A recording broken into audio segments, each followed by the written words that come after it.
আমার কথা না শুনলে কিন্তু তোমাকে রাস্তায় গিয়ে দাঁড়াতে হবে, এই আমি বলে দিলাম তোমায়। রাস্তায় দাঁড়াতে হলে রাস্তায় গিয়ে দাঁড়াবো, তবু জানবো যে সন্তানের জন্য রাস্তায় দাঁড়িয়েছে। আমার বাড়ির লোকজনেরা আমাকে এতদিন রাস্তায় দাঁড় করায়নি। এই যে তুমি জেলে ছিলে, পলুটা সে এখন জেলে রয়েছে, মা হিসেবে তাতে আমি রাস্তায় দাঁড়াইনি বলছো?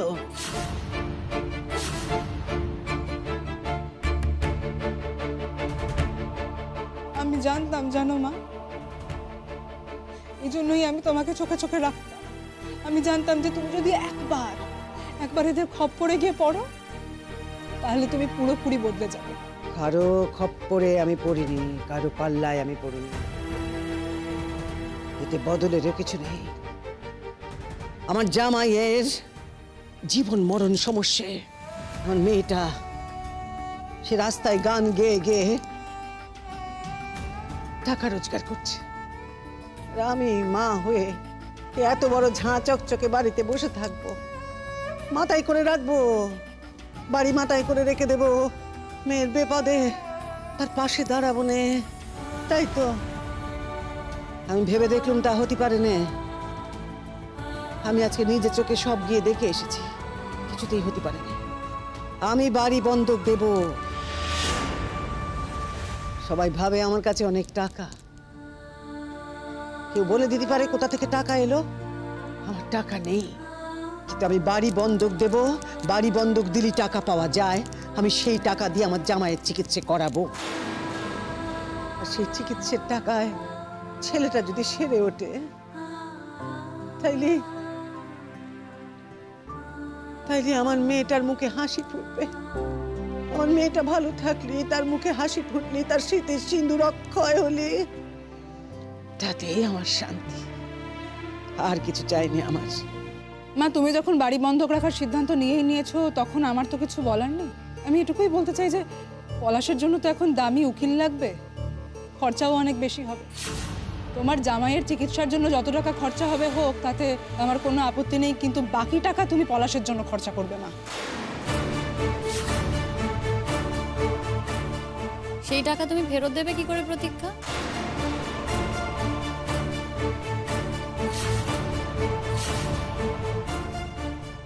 তার কৈফিয়ত তোমাকে দিতে হবে। আলবাত দিতে হবে। এতক্ষণ তুমি আমার কাছে কৈফিয়ত চাইছিলে, এখন আমি তোমার কাছে কৈফিয়ত চাইছি। মানে কি করে শোধ করবে সেই টাকা? দেখো, আজকে মা যদি বাড়ি বন্ধক দেন, টাকা কি করে শোধ করব সেটা আমাদের জানা আছে। পুতুলদি গান গাইবে, গান গেয়ে রোজগার করবে, কিংবা আমি লোন নেব, সেই টাকা ঠিক দিয়ে দেব। সময় সীমার মধ্যে বাড়ি কিন্তু ঠিক ছাড়িয়ে নেব আমরা। কিন্তু তুমি কি করবে? তুমি তোমার হাজবেন্ডের জন্য বড় লয়ার ঠিক করবে। বড় লয়ার মানে তো অনেক টাকা। তো সেই টাকা তুমি যে মায়ের কাছ থেকে নেবে, সেটা ঠিক কবে ফেরত দেবে সেটা বলো, না হলে তো মা টাকা দিতে পারবে না তোমাকে।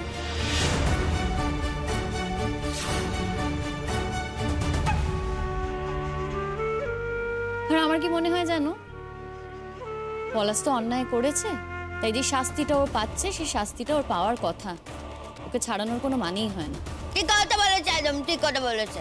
ও তুমি চাও না যে তুমি একাই শুধু স্বামী নিয়ে সংসার করবে আর আমার স্বামী জেলে থাকবে? আমার সুখের কোনো অধিকার নেই? তোমাকে চিনতে না আমার এতটুকু বাকি নেই। যদি চিনেই থাকো তাহলে একটা কথা কান খুলে শুনে রাখো, মাকে দিয়ে যদি অন্যায় কিছু করানোর কথা ভেবেছো, আমি কিন্তু তোমাকে ছেড়ে কথা বলবো না।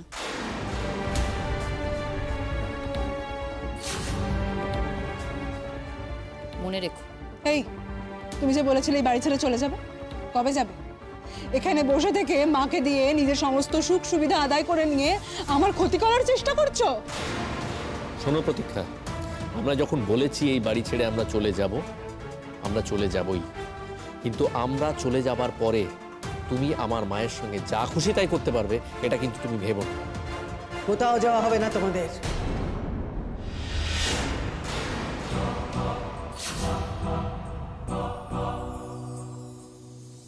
আরে পরাগ, বলি মায়ের উপর রাগ করে বউ নিয়ে নিজের বাড়ি ছেড়ে চলে যাবি? হ্যাঁ ও মা, আমি জানি মা তুমি বলবে যে আমি এরকম আমি সেরকম, আমি একবার এদিক যাই, একবার ওদিক যাই, তোমার সমস্ত আমি মেনে নিলুম, সমস্ত কথা আমি মেনে নিলুম।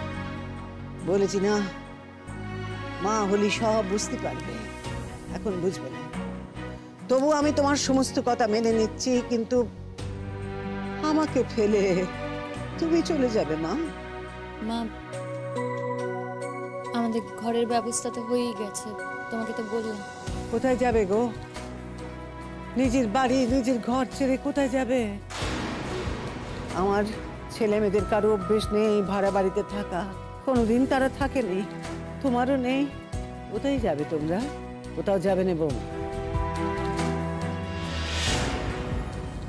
দেখো বৌমা, আমার সঙ্গে যদি তোমার ঝগড়াঝাটি করতে হয় তো করো, আমাকে যদি তুমি নিজে হাতে মানুষ করে নিতে চাও তো তাই করো গড়ে পিঠে, কিন্তু সেটা এ বাড়িতে থেকে, এ বাড়ি ছেড়ে কোথাও যাওয়া চলবে না তোমাদের। ও বৌমা, আজ জামাইকে দেখে আসার পর থেকে না ওনার কথা বলতে ভালো লাগছে না, মনটা ভার হয়ে আছে। আর কথা বলিও না আমাকে, আর আমাকে এই মানুষটাকে এই মুখ ভর্তি দুঃখ বোঝাই হয়ে আছে গো। আমাকে এভাবে একলা ফেলে চলেছে অনেক। ওরা তোকে যা বললুম মনে রাখিস, কাল সকালে ব্যাংকের লোককে ডেকে পাঠাস, তাদের সঙ্গে কথা বলে এই বাড়িটাকে যাতে বন্ধক রাখা যায় তার ব্যবস্থা যত তাড়াতাড়ি পারবি করবি। দেখ, খরচ তো থেমে থাকছে না, রোজই তো খরচ করতে হবে চিকিৎসার জন্য। কাজে যত তাড়াতাড়ি সম্ভব তাদের সঙ্গে কথা বল। মামা, আমার চাউমিন ভালো হয়ে যাবে, হ্যাঁ, তখন আমি তোর সব সপ্তাহে টাকা পেয়ে দিয়ে দেবো। হ্যাঁ, স্যার বলে কখনো কারো কাছ থেকে এমনি টাকা নিতে নেই। আমার স্যার তোকে সব টাকা ফেরত দিয়ে দেবে, আমি গান গেয়ে তোকে সব টাকা ফেরত দিয়ে দেবো। আমার এই বিপদের দিনে তুই আমাকে টাকা দিয়ে সাহায্য করলে আমি কোনোদিন বলবো না। ও কি কথা পুতুল, অমন কথা কখনো বলতে হয় মা? আমি তোমার মা, তো মেয়ের দুঃসময় মা পাশে দাঁড়াবে না তো কে দাঁড়াবে গো বলো দেখি? এই যে তুই বলিস না যে বুড়ি তোর মাথায় বুদ্ধি নেই, তোর মাথায় বুদ্ধি নেই, ও মা তলিয়ে ভাবলে সব বুদ্ধি বেরোয় রে। ভাগ্যিস বৌমা আমাকে হাসপাতালে নিয়ে গিয়ে তীর্থকে দেখিয়েছিল, নইলে তো এইরকম পরিস্থিতি আমি আন্দাজও করতে পারতাম না। পিছিয়ে হয়তো গোয়ারের মতন জেদ ধরে বসে থাকতুম যে বাড়ি আমি কিছুতেই বন্ধক রাখবো না। ভাগ্যিস গিয়েছিলাম বলেই তো সচক্ষে দেখে এলুম, বুঝতে পারলুম যে বাড়ি বন্ধক রাখা ছাড়া আর কোনো উপায় নেই রে মা। আর একখানা কথা ও মা, আমার মাথায় এই কথাখানাও ঘুরছে যে তোমার তো নতুন চাকরি, তার মধ্যে তুমি স্কুল থেকে লোন নিলে, তারা লোন বাবদ টাকা কাটলি তো তুমি হাতে টাকা কম পাবে গো মা। অথচ হাতেও তো টাকা দরকার, এই সংসারের ক্ষয় খরচা তো চালাতেই হবে। বলি একবার স্কুলের সঙ্গে কথা বলো দেখি, তাদের বলো যে তুমি লোনটা শোধ করে দিতে চাও। বাড়ি বন্ধক দিলি তো আমরা বেশ কিছু টাকা পাবো না, তার থেকে যদি তোমার লোনটাও শোধ করে দিতে পারি। আর মা, তোমার ছোট ছেলের উকিলের ব্যবস্থা করতে হবে না? তার জন্য তো টাকা লাগবে বলো।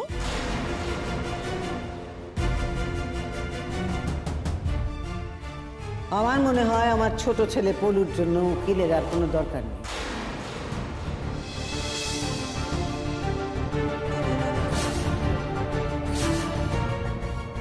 পলুর যখন সাজা হয়েছে, যারা সাজা দিয়েছে তারা ভেবেচিন্তেই দিয়েছে, সাক্ষ্য প্রমাণ নিয়ে তবেই দিয়েছে। তার জন্য আর নতুন করে কোনো উকিলের ব্যবস্থা করার দরকার। পলুর যখন সাজা হয়েই গেছে, আমি চাই তার সাজা পূর্ণ হোক। আমি চাই যে সাজা পলুর প্রাপ্য সেই সাজা সম্পূর্ণ ভোগে মাথা উঁচু করে পলু এ বাড়িতে ঢুকুক, মানুষ হয়ে পলু এ বাড়িতে ঢুকুক। আমার পলু যেন আর অমানুষ না থাকে।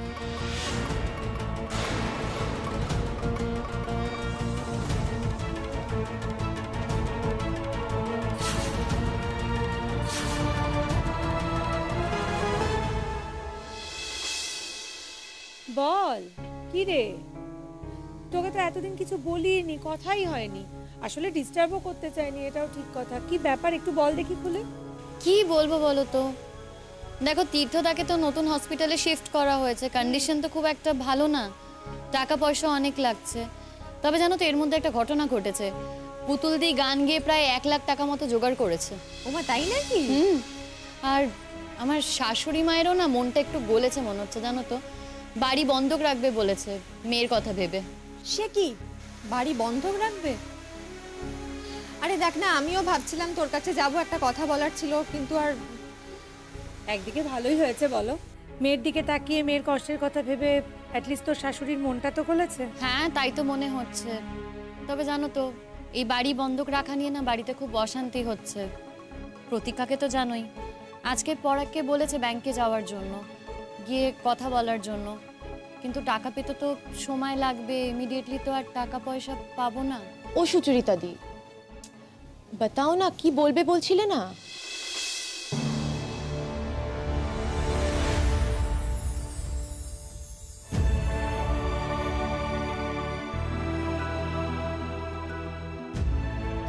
এনে এটা সঞ্জয় দিয়েছে, একটু টাকা দেখো, আমার কাছে শুনেছে, তুই পরে ওকে শোধ করে দিস বরং। হ্যাঁ, একটা মানুষের জীবন তো বেঁচে যাবে বল। কি বলছো কি তুমি সুচরিতা দি? সঞ্জয় দা এটা দিয়েছেন? হ্যাঁ, আমার কাছে তো ও সব শুনেছে। দেখ, ওর কাছে টাকা আছে, তোদের কাছে সেটা নেই, সেটার এখন ক্রাইসিস। তাই আমাকে বললো যে আমার কাছে যখন টাকা আছে তখন এই সময় কাজে লাগাই, না হলে আর তোমার বন্ধু কিসে। তার সঙ্গে এটাও বললো যে দেখো পুতুল তো তোমারও বোনের মতো, এত কষ্ট করছে মেয়েটা, একটু ওর পাশে দাঁড়াবো না?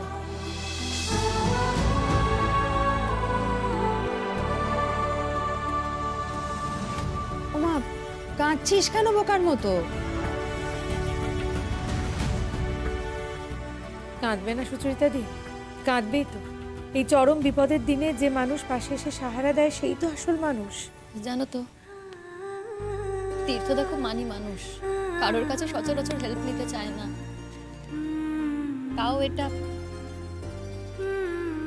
তবে আমি জানি যে তীর্থদা সুস্থ হয়ে গেলে যেভাবেই হোক এই টাকা শোধ করে দেবে। আর তীর্থদা যদি নাও থাকে সুচরিতা দি, আমি তো রইলাম, আমি ঠিক শোধ করে দেবো তোমাকে, আমি বলছি। এত কথা কেন বলছিস? কেউ কি তোকে বলেছে টাকার জন্য? देखो शिमू, आमी भी ज्यादा कुछ तो करते पारबो ना। वो मेरा जो सैलरी आछे उसमें से तो आधा पैसा ससुराले ही दीते हैं, पर थोड़ा सेविंग्स तो आमियो करेছি, और उसमें से ही ना ये लो, ये 1 लाख का चेक रखो ना। তুমি এটা করো না প্লিজ। पर क्यों शिमू? ठीक है पुतुल दी তোমার ননদ আছে, पर আমাদের भी तो टीम मेंबर আছে না, আমরা भी तो ওকে অনেক प्यार করি, और ওর মুসিবতে আমরা ওর साथ দেব না, ऐसा हो सकता है क्या? আমার সামর্থ্য থাকলে যে আমিও দিতাম শিমুল, আমার যে কোনো সামর্থ্যই নেই। কি খারাপ লাগছে বলতো। আর এটা তো এমনই একটা ব্যাপার যে যে কেউ জানলেই এগিয়ে আসবে, এটাই তো স্বাভাবিক কথা। তুই এরকম করিস না, তুই কিচ্ছু ভাবিস না শিমুল। পুতুলের ক্রাইসিস তো আমাদেরও ক্রাইসিস, ওর পাশে এই সময় দাঁড়াবো না। এই শীর্ষা, এতগুলো টাকা তুমি আমাকে দিচ্ছ, তোমার তো অসুবিধা হবে। किसने कहा कि प्रॉब्लम হবে? देखो शिमूल, अब তোমার प्रॉब्लम আছে, তুমি वो सब सॉल्व कर लो, उसके बाद हमें वापस করে দিও। क्यों? प्लीज शिमूल, मना मत करना, वरना আমার তো বুড়া লাগবে বলো। देखो আমি তো অনেক দূর से এসেছি, यहाँ तो कोई मेरा अपना है ही नहीं, सिर्फ তোমরা ही আছো, तो इतना नहीं कर सकती मैं क्या? और পুতুল দিদি তো আমাদের সাথে থাকতে থাকতে अपनाই হয়ে গেছে। अगर আমার নিজের बहन হতো তো আমি করতাম না কি? इतना हेल्प করতাম না? फिर ये नौकरी करने का क्या फायदा? अगर सब पैसा खुद के लिए रेखे देबो और अपने लोगों के लिए कुछ भी करबो ना, हेल्प करबो ना, तो फिर क्या फायदा बताओ? আমার সত্যি কিচ্ছু বলার নেই। এখানে 10 লাখ টাকার চেক আছে একটা, হ্যাঁ? ও বলেছে যে যদি আবার লাগে বলিস কিন্তু, হ্যাঁ? হেজিটেট করবি না একদম।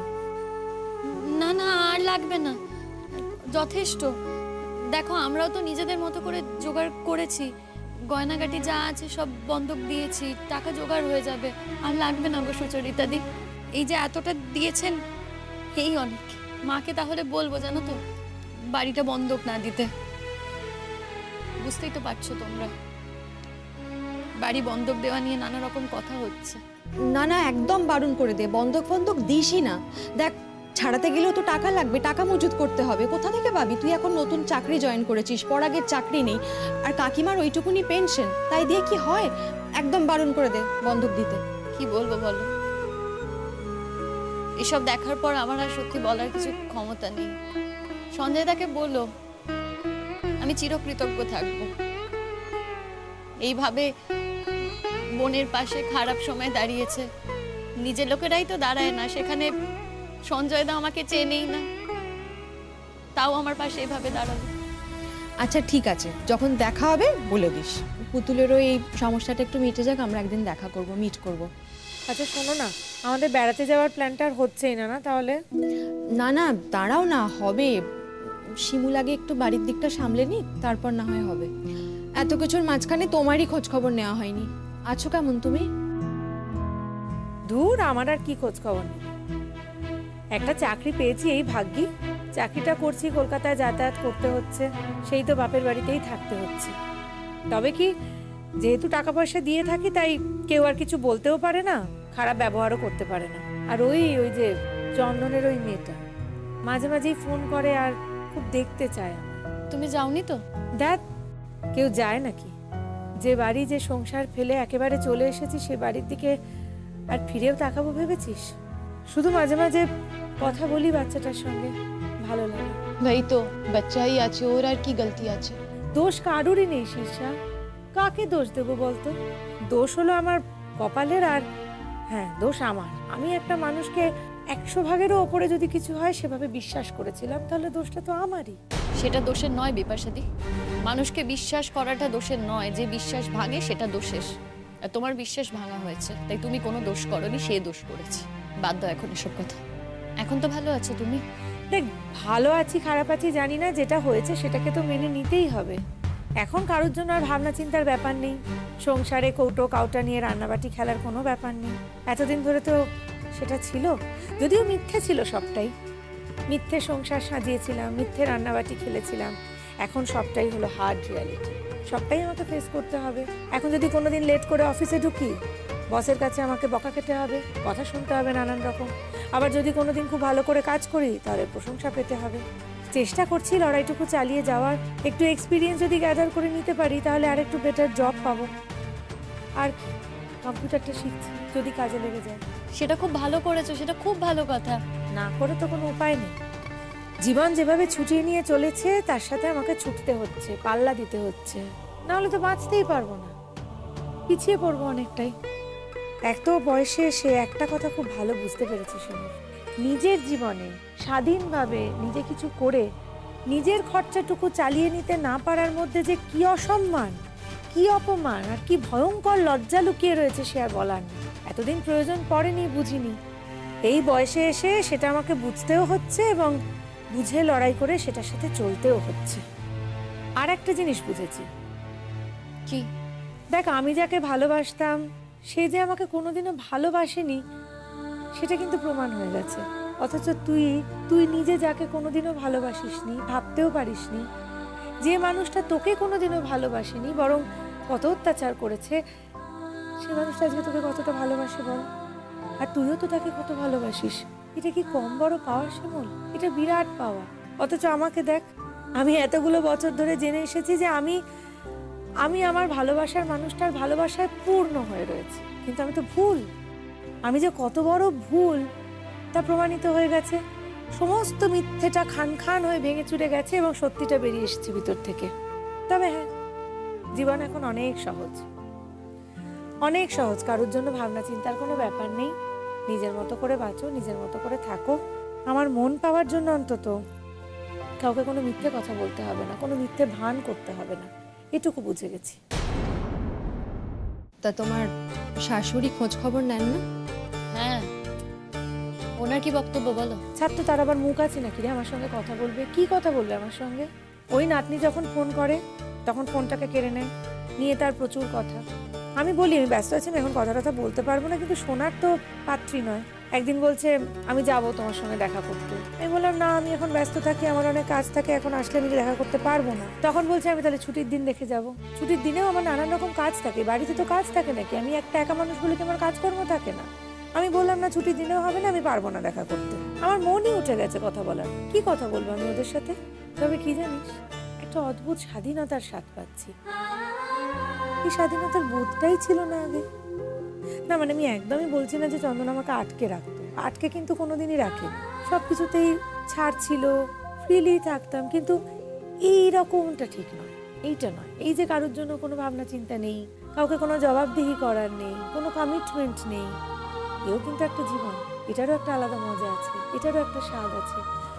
আমার তো ভারী ফুরফুরে লাগে এখন, নিজেকে হালকা লাগে।